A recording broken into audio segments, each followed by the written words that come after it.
जैसलमेर ज़िले के अंदर फलसूंड गांव के अंदर राजन स्टड फार्म के अंदर हम हैं और हमारे साथ हैं यहाँ के स्टड फार्म के जो मालिक हैं वो हमारे साथ हैं।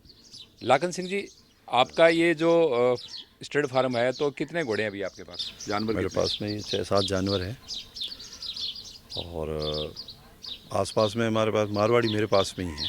अच्छा, आसपास में आपका सिंधी ही सिर्फ ज़्यादा रखते हैं हैं? इधर, हमारे यहाँ सिंधी ज़्यादा रखते हैं। तो सिंधी रखने का क्या कारण क्या है? थोड़ा भौगोलिक परिस्थितियाँ ऐसी है और फिर हर तरीके से देखा जाता है। तो बाकी आपने फिर जब यहाँ भौगोलिक परिस्थितियों के हिसाब से लोग सारे सिंधी घोड़े रखते हैं तो आपने मारवाड़ी क्यों ये पसंद किया? मारवाड़ी तो हमारे ठिकाने में शुरू से ही हम मारवाड़ी रखते थे और वेल नोन ब्रीड है, बहुत स्वामी भक्त ब्रीड है और मारवाड़ी और सिंधी में खैर कोई कंपैरिजन ही नहीं है। मतलब जागीरदारी टाइम से ही आपके पास घोड़े रखते हैं आप? पाटुदी साइड से हमारे बहुत फेमस घोड़े हुए हैं। फलसून में पाटुदी से ही आए हुए हैं हम लोग और पुरानी ब्रीड भी है हमारे पास में और फिर ब्रीड चेंज करते रहते हैं। बाकी पुरानी ब्रीड की 1-2 घोड़ी तो हम रखते ही हैं जो हमारी पेरेंटल ब्रीड है।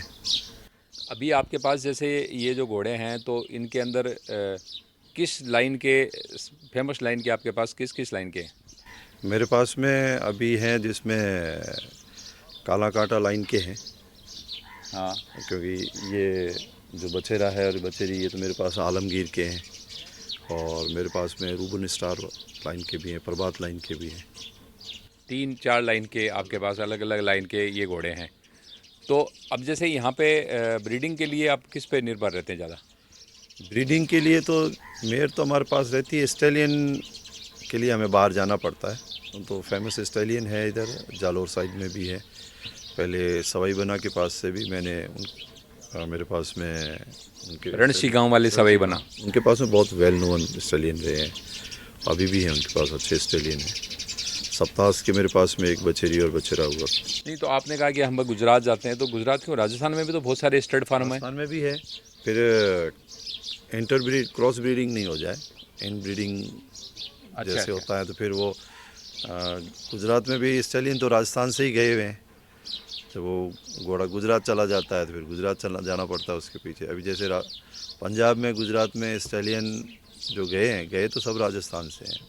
मतलब ये ब्रीडिंग के अंदर जब घोड़ों को आप क्रॉस कराते हैं तो कितनी पीढ़ियाँ डालते हैं? कम से कम कोशिश करते हैं 3-4 पीढ़ी तो नहीं हो। अच्छा, 3-4 पीढ़ी नहीं हो, इतना ध्यान रखते हैं। मतलब ये, मतलब आने वाली नस्ल के ऊपर फ़र्क पड़ता है। बहुत सारी चीज़ों में फ़र्क पड़ता है, उसकी ग्रोथ में, नस्ल में, क्योंकि घोड़े का इन ब्रीडिंग ठीक नहीं मानते हैं। तो चलिए दिखाते हैं आपको लाखन सिंह जी के जो घोड़े हैं वो अलग अलग आपको दिखाते हैं कि कौन सा घोड़ा किस लाइन का है, उसकी माँ कौन है, उसकी साइर कौन सा है, साइर कौन सा है, यानी उसका जो स्टेलियन है, यानी घोड़े का पिता कौन है और उसकी माँ किस लाइन की है। चलिए आइए दिखाते हैं।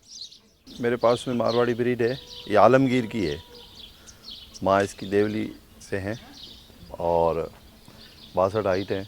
अभी दांत अभी तोड़े हैं इसने। ये और ये बहन भाई है। ये बचेरा है, अभी 18 महीने कंप्लीट किए हैं इसने। ये अभी तिलवाड़ा मेले में विनर रहा है। तो इसके माँ बाप कौन है? इसका शायर तो आलमगीर पहले यहाँ जालामन था, वो है अभी रिलायंस के पास में है। और माँ इसकी देवली लाइन से प्रभात। इसकी माँ वो खड़ी है, वो इसकी मदर है। एक ये बचेरी है, ये भी 8-1 महीने की है, 7-8 महीने की है। ये इसके माँ बाप कौन है? इसका ये उसकी है अपने सिरोही के पास में कालंदरी है। रूबन स्टार घोड़ा है इसका शायर। और मदर अभी इसकी बाहर है। वो कौन सी लाइन की है? और इसकी मदर मेरे पास में है, वो हमारे पास ओल्ड पाटोदी ब्रीड है। जो आप फरमा रहे थे ना कि एक बार वो जो तारा उनको घोड़ी दी थी महाराज जी को औरंगजेब के टाइम में, तो पाटोदी के अच्छे बहुत फेमस ब्रीड्स रही हैं। ये मेरे पास में ब्रोड मेयर है, प्रभात लाइन से हैं ये। और इसकी बचेरी है ये, और वो एक इसका बच्चा है। अभी इसके पीछे एक बचेरी है, वो विश्वजीत से है। ये बचेरी इसी की है। आजा भैया, इसको लेके आ जा। घोड़ों में हमारे आसपास में स्टैलियन है नहीं, तो कभी गुजरात जाना पड़ता है, कभी